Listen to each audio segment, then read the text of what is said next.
What's up, everybody? Welcome to Move the Six. DJ Bucky back with you. Buck, how you doing, man? Man, I'm great, DJ. We're one step closer to the regular season. We had a great weekend of preseason games. We got a chance to see, I guess, a little bit of the dress rehearsal. A lot of people played their starters into the second quarter. So I feel a lot better about prognostications and how some of these teams will play. Yeah, we're going to, speaking of prognostications, that's kind of what we're going to hit today. We're going to go through a bunch of rookies, and this is an article you'll be able to find up at NFL.com. I do this every year, just kind of pick out a dozen offensive guys, and I'll do a dozen defensive guys, kind of a best case, worst case. Like if everything goes really, really well, this is what this year will look like. If things get a little bit off track, kind of a worst case scenario, and then I give you, which is a total shot in the dark, just some projections on stats and what those could look like. For these guys. So about a dozen rookies. We're going to get to that. We have some other news we're going to hit. We talked about a position battle last week with the Carolina Panthers and their quarterback position. That one has been decided just as we start this podcast. Now, on today's show, we're going to talk about another quarterback battle and where that stands and what our predictions are for that. But before we get to all this fun stuff, Buck, I got to tell you a quick story. You ready? Yeah, I'm ready. All right. So I'm not a handy guy. I'm not. I've talked about how I busted my toe up, dropping a mirror on my toe. Just ridiculous, right? And so the toe's getting better, doing good. And then the other day I'm opening up boxes and trying to get settled, and I got a brand new sharp knife. Go to open the box, shoot, slice my finger. I mean, I'm a train wreck. I can't be trusted with sharp objects. I can't be trusted. But here's the story. Here's the story, though, Buck. So this thing hurts. Like it, I don't know if I need a stitch. I don't know. But I just got it wrapped up. It hurts. So anyways, we go to the game. I got the Charger game. They're playing the other night against the Cowboys. And I'm like, I'm not going to go down on the field before the game because everybody is going to say hi and there's going to be a lot of handshakes. And I'm like, I have to fist bump, and it could be, you get the awkward handshake fist bump. I don't want to deal with it. So I don't go down, but we always have guests that come into the booth, as you know. You have guests come in there for pregame. So we have the great Dan Fouts is going to come in and spend a good chunk of time with Money and I. Yeah, grew up in San Diego. Dan Fouts is the guy. Dan Fouts comes in the booth. Yeah, it's Dan Fouts, Hall of Famer. Dan Fouts comes up and walks over to you and sticks his hand out. You can't give Dan Fouts a fist bump. This is Dan Fouts, Hall of Famer Dan Fouts.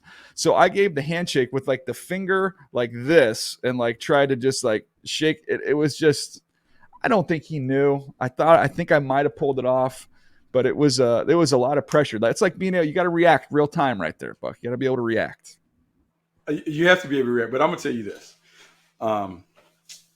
You need to quit doing the handy stuff around the house. I know, man. Man. I know it pains you, but from here on out, I believe that you need to find a handyman that can do all of the odds and ends, and you just have to stick to that. It may cost you a little bit more, but you have to set aside a little cash and have a handyman come and do it, because the injuries that you have started to accumulate, they're mounting. To think you're injury prone. And so to protect you against yourself, we're going to find you a handyman. So if any of our listeners and viewers can find somebody, they want to volunteer in that San Diego area. Yeah, at a reasonable price, we can do it, because we cannot have you continue to be on injury reserve and the disabled list. I mean, I'm so scarred right now.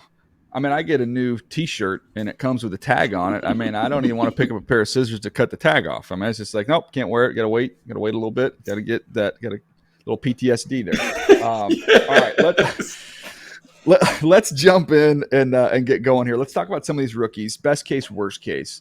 I'll kind of give you my thoughts on them, and then kind of what I'm projecting for them in their year one. We'll split this up. We'll do half of them. We'll take a break. We'll come back and do the other half. Let's start off here. Again, just grab 12 guys that I was intrigued by. Let's start off, first of all, Drake London with the Atlanta Falcons, big wide receiver out of USC. Best case, Buck, this was a high-volume target guy at USC before he got hurt. I mean, I think he would have won the Blitnikoff Award if he didn't get hurt on his ankle. But just, tons and tons of production. Inside, outside, he can do the same thing for the Falcons. Talk about him and Pitts. Best case, they really team up with one another and create some mismatches for opponents. So that's the best case. Worst case, look, he's coming off of an injury and missed some time in camp. Maybe it takes him a little while to get up to speed, and could be a situation where this offense just doesn't put themselves in a lot of scoring opportunities. I still think worst case scenario, though, volume-wise, he's going to be in good shape. I think he gets a lot of targets. I think he gets a lot of balls. So my overall projection for him for the year, again, take it with a grain of salt, throwing a little bit of a dart here, but 80 catches, 950 yards, 6 touchdowns. I think that's very reasonable for Drake London year one.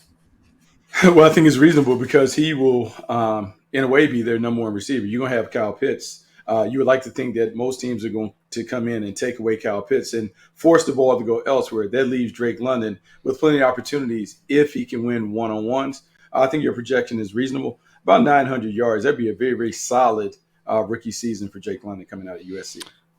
Yeah, we'll see. It's excited to watch him. Let's go to a running back here. How about Kenneth Walker? We haven't talked much about Kenneth Walker the third here. He's got this, it looks like a hernia injury. Pete Carroll hasn't been, exact in terms of what he's dealing with. He kind of just pointed to the stomach and the core area there. Mm-hmm. So best case scenario, that gets healed up quickly. He shows a vast improvement in the passing game. Didn't get a lot of opportunities there at Michigan State. Shows that he's a viable candidate, can actually earn some reps on passing downs instead of just being an early down back. So that's kind of the positive scenario. You look at the worst case scenario, it's a little bit slow coming back from this injury. They're cautious with him, trying to kind of see the big picture. If you're the Seahawks with a lot of young players, and then it's kind of a committee approach. They've got a lot of backs there, so nobody really emerges as that lead back. And then it takes a while for him to gain some confidence and some support to be able to use him in passing situations. So, I said, look, 175 carries, 700 yards, 4 touchdowns. I gave him 20 catches, 160 yards and a touchdown. So just kind of that's a solid start there. Yeah, solid start for the Seahawks rookie. Now, I would say if the Seahawks have their way, they would love to have him and Rashad Penny kind of share the workload. But a lot of it would depend on quarterback play. Can the quarterback play well enough that they're able to run the ball against maybe lighter boxes? But right now, whether it's Geno Smith or Drew Lock, we'll see. I think everyone's going to try and stuff the box and make it very, very difficult for the Seahawks to run. So getting to that number, it could be a little tougher for Kenneth Walker unless he gets better quarterback play in front of him. Yeah, look, it's a team encouraged by what we've seen from the 2 rookie tackles that they have up there playing well. Looks like both those guys are going to be really good players. We talk about Cross and Abe Lucas, Charles Cross and Abe Lucas. So it'll be fun to watch them. Let's go Garrett Wilson with the Jets, Buck. Best case scenario, this offense takes a major leap. Matt LaFleur's second year. Maybe get a little bit of Joe Flacco early in the season before you get to Zach Wilson. He leapfrogs Corey Davis on the depth chart, and then you've got a lot of coverage dedicated towards Elijah Moore. I think is really one of the emerging star receivers in the league. And so you get a nice number 2 weapon there in Wilson. Worst case scenario, Zach Wilson gets back in the lineup. The accuracy issues that we saw last year, those don't go anywhere. Still produces some wow catches as he's done throughout training camp, but maybe not the production that you want. I kind of split the difference with the projection. 55 catches, 725 yards, 4 touchdowns. A lot of mouths to feed. We're going to get to Breece Hall in a little bit. I think he's going to have a huge year. You've got those receivers. You've got 3 tight ends they can work through. I think this offense is much better. I think he's going to be a great player. I just don't know how much volume he's going to be able to get here. Yeah, now the volume will be a problem. And I'm a little concerned because Zach Wilson, we don't know when he's going to show up. If Zach Wilson is the bona fide starter from week 1, then I feel better about the numbers. With Joe Flacco, I just don't know. Does it change the offense in terms of, are they more conservative with Joe Flacco and more wide open with Zach Wilson? How does Zach Wilson respond to the injury? Do they need to protect him so now they can do some of the things that we heard that they wanted to do in the offseason? But make no mistake, like Garrett Wilson is going to be a stud. And because he's an outstanding route runner, we've seen in this league, route runners find a way to get open and have success. Solid expectations by you. I think he should be able to hit all those numbers. Yeah. Let's get to his teammate here, Chris Olave at Ohio State. Best case scenario for Olave, man, the momentum that he's created, I think that carries over to the regular season. That's going to be a positive for him. Jameis Winston is going to be an aggressive quarterback that he's always been, wanting to push the ball vertically, and Olave ends up being that vertical guy in this offense. You've talked about it before. The Saints offense has kind of always had that speed guy. So Olave takes over that role. Downside, I don't really see a lot of risk here, Buck. I think he's got a high floor. Maybe Michael Thomas reemerges as that target hoarder, but I still think there's going to be plenty of opportunities for Olave. I went 70 for 907 touchdowns. You know what? I believe he is going to be the big play specialist in this offense. So I'm thinking high yards per catch average, but maybe not as many targets. And so at the end of the year, I am expecting to see him anywhere over 15 yards per catch means that he has kind of delivered those explosive plays that have been lacking in this offense. He's going to score touchdowns because that's what he did at Ohio State. And he's going to make big plays down the field because that's what his speed will create opportunities down the field. I just don't know if he'll get the volumes because there are a lot. You talk about mouths to feed. There's a lot. Yeah. You think about Michael Thomas, Jarvis Landry, Alvin Kamara, a lot of guys that are kind of up on the list when it comes to the pecking order. But the big plays will happen when Chris Olave wins on one-on-one backside. Yep, no doubt. I think he is that vertical guy for them. Going to hit some home runs. How about the third Buckeye or former Buckeye? Of course, we know he transferred to Alabama, but he was with those two at Ohio State. That's Jameson Williams with the Lions. Best case scenario to me, let's start first of all, take your time. Get him fully healthy. Get him on the field. No hiccups with his recovery from injury. That's going to be big. That's the most important thing. Upon his arrival, once he does get in the lineup, you see a vertical element to this Lions passing attack that just simply hasn't been there. And he flashes enough to get everyone excited about next year. Talking about maybe, nobody knows, but maybe mid-November when he gets on the field. Worst case scenario, that might take a little time to regain the confidence in the knee. The offense kind of remains horizontal with Jared Goff, kind of what it's been. But I still believe you're going to see, some run after catches you're seeing right now. Even if they aren't stretching him vertically, he can use that speed and make things happen after the catch. So I was real conservative with him, just not knowing how much he's going to play, when he's going to get back on the field. I went 35 for 550 and 3 touchdowns, but showing you the glimpses of what he can be and get everybody excited about 2023 in Detroit. Yeah, they should be excited because the new number 9 in Detroit has big play potential. For Jameson Williams to get permission from Matthew Stafford to continue on to wear number 9, I think that's big for him. He wanted a number, and I think when you request a number, that means you got to be big time because that's what I would tell my players. And so if Jameson Williams is able to play and play a significant amount of time, he's going to have an impact because I look there, Amon-Ra St. Brown is a monster. You have DJ Chark, who's also a big play threat. You have Josh Reynolds, who also kind of fills in, but those guys aren't Jameson Williams, and they don't bring that explosive right now element that he will bring whenever he's ready. I think you'll see from him a big play a game, and so those numbers are solid, but I think he's going to be a big play factor in this offense.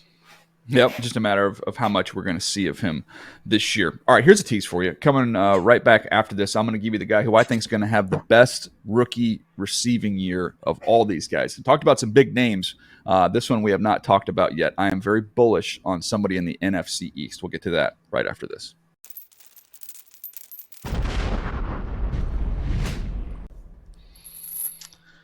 All right, Buck, we talked about this players having the best hands in last year's draft class. Some unbelievable catches for him at Penn State. Now, Jahan Dotson, he goes to the Washington Commanders. He's there with Carson Wentz. And this is one when I'm thinking about best case, this is going to be a big year for him. And maybe I'm just too optimistic, but I think with him and Terry McLaurin, they've got two guys that can do everything. They can stretch you, they can push you, but then they also have the route running chops to be able to cut you up underneath. So to me, I think that you have a big year from Jahan Dotson, not only some of that vertical stuff, but showing he's a complete route runner. A lot of attention and coverage goes to Terry McLaurin. He's got an opportunity to make some things happen. Worst case scenario, again, I would say really just kind of injury. I think if he's healthy and on the field, I think this guy has a big year. I think he's a complete receiver. I think he already has earned the trust of his quarterback, and that continues on into the regular season. The Commanders, I don't know how good they're going to be. They might be chasing some points against teams, which could lend itself to some production. So he's the receiver I have with 1,000 yards. I got him 75 catches, 1,000 yards, and 5 touchdowns. I think the Commanders have 2,000-yard receivers this year with him and McLaurin. Wow, 2,000-yard receivers. You're not even talking about De'Ami Brown. De'Ami Brown, the big play threat on the other side. Yeah, but I think the targets are going to these two dudes. So what I like about the Commanders' offense, those two guys that you pointed out, Terry McLaurin is a legitimate number 1 receiver who can do everything that you want to see. Jahan Dotson is outstanding as a route runner, but he also has terrific big play skills when it comes to catch and run, the things that they can do after the catch. And so there are going to be opportunities out there. The only question that I have is, how good is Carson Wentz going to be in this offense? Can Scott Turner get Carson Wentz to settle into this offense where he can take advantage of all the weapons that are at his disposal? If Carson Wentz plays well, I think you're more likely to see your guy Jahan Dotson hit that number. But if they have struggles at the quarterback position, it's going to be tough for my man to make big plays. Yeah. Again, I told you sometimes you got to go out on a limb and push your chips in on somebody. You're I'm all the just way out bullish there. on him. You're all the way out there. Yeah, I pushed it in. Let's get to another one here. Treylon Burks with the Tennessee Titans. Some struggles early on. It sounded like in the spring, Mm-hmm. but I still think that this is such a typical Titans receiver. I think they know how to use players like this. I think when you're talking about him, what he can do physically, playing above the rim, making plays after the catch. The opportunities because of the run game, you're going to get big play potential down the field. So that's kind of the upside with him. The downside, I think, just continuing to develop as an overall route runner. Maybe that takes a little bit of time. It's a run dominant team. So who knows how many opportunities he's going to get just in terms of spreading the ball around. So that would be kind of the downside. I went 65 catches, 900 yards, 4 touchdowns is where I ended up with Treylon Burks. And I think you're going to see him better as the season goes along. He gets more comfortable. Yeah, I think he has to be comfortable. He has to get comfortable with the conditioning. He has to get comfortable with the speed and the physicality of the game. There's no doubt, though, they don't have a choice. He has to play well. When they let go of A.J. Brown, and even though Robert Woods is there, they need someone else on the other side to be a factor. And that guy that they're counting on is Treylon Burks. And so I believe they kind of throw him into deep water. He figures out eventually how to swim, and he has to make plays. I think it's been a little bit of a culture shock for him getting used to the pro game. But hopefully by about the middle of the season, he'll settle in. He'll figure out. He'll start making the same kind of big plays that he made throughout his tenure at Arkansas. All right, the next one up, we're going to fast forward because a little bit later on, we're going to talk about that quarterback battle with the Pittsburgh Steelers. I don't want to give away what we're going to do there, so I'm going to skip over Kenny Pickett. I'm going to get to Breece Hall, another Jet here. Best case scenario, Buck, I'll show you. Sometimes you got to put your money where your mouth is. I play in one fantasy league. That's it, one fantasy league. I had the 11th pick, 11th pick in fantasy. And I think, I don't know, the fantasy ratings have him in the 40s, I don't know, 50s, somewhere like that. All the fantasy gurus. I took him with the 11th pick. I pushed my chips in.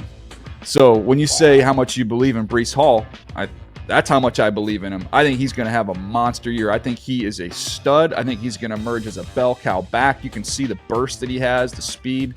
You saw that run he had against the Atlanta Falcons in the joint practices the other day. This is a run-friendly scheme with Matt LaFleur. I think he flourishes. He becomes their bell cow back. So worst case scenario, I don't have one really because I've gone all in. 250 carries, 1,150 yards, 8 touchdowns. I think he catches 55 balls for another 504. So I've got him with 12 total touchdowns, Buck, and gosh, over 1,500 total yards. I know that's big. I know that's bold, but I'm in on Breece Hall, man.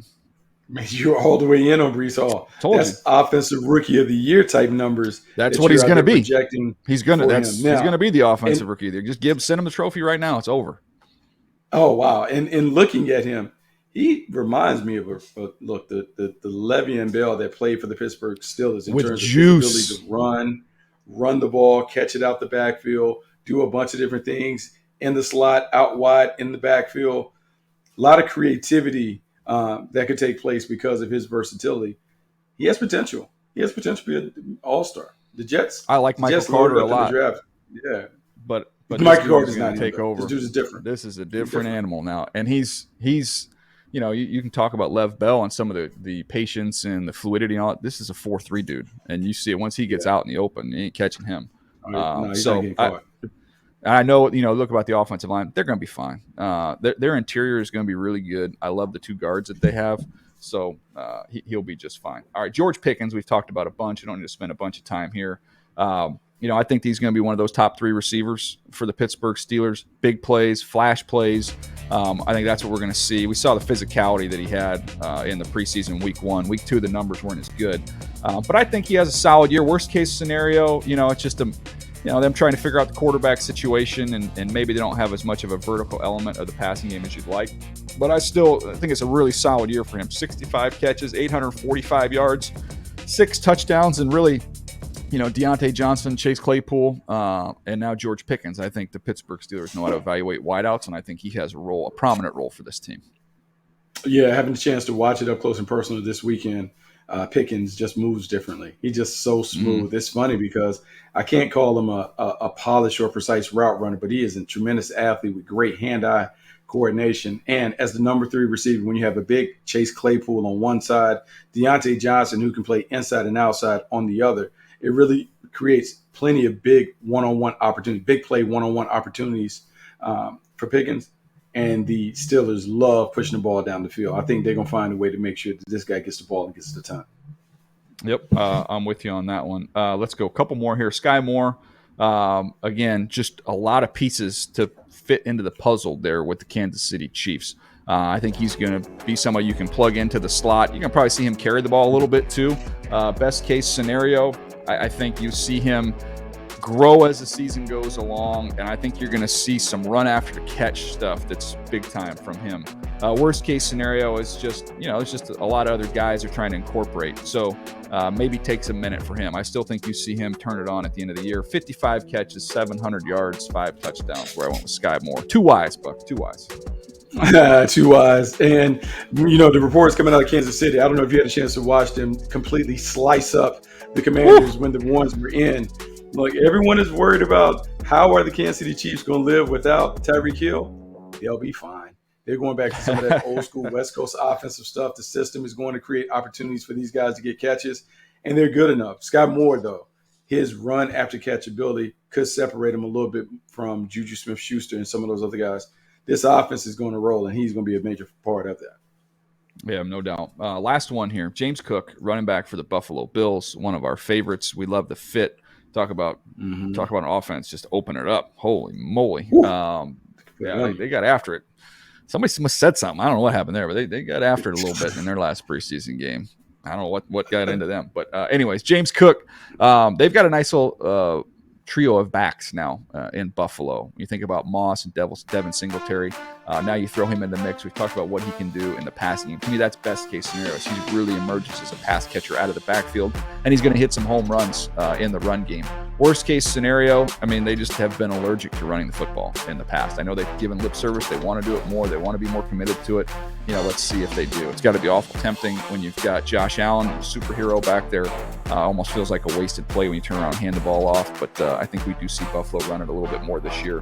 I want 130 carries, 585 yards, 2 touches, 45 catches though, good amount of catches, 405 yards, 2 touchdowns. It's an elite offense, so he just got to find his role. I think he will. Yeah, and elite offense. If we were tracking the carries, I think a lot of those carries come in the second half. They're going to throw to get up, and they're going to run the ball to run the clock out. And with Josh Allen, all eyes are on 17, so that means James Cook should run against light boxes. He's going to make a ton of plays. Josh Allen's athleticism makes the defense probably overreact to when Josh Allen does some of those fake zone read type things where it looks like he may have the option to pull it. That is going to allow James Cook to run scot-free in the middle. He has big numbers. I think he goes well over that number that you're projecting. He becomes the starter. He becomes the workhorse. He becomes a big-time difference maker for them.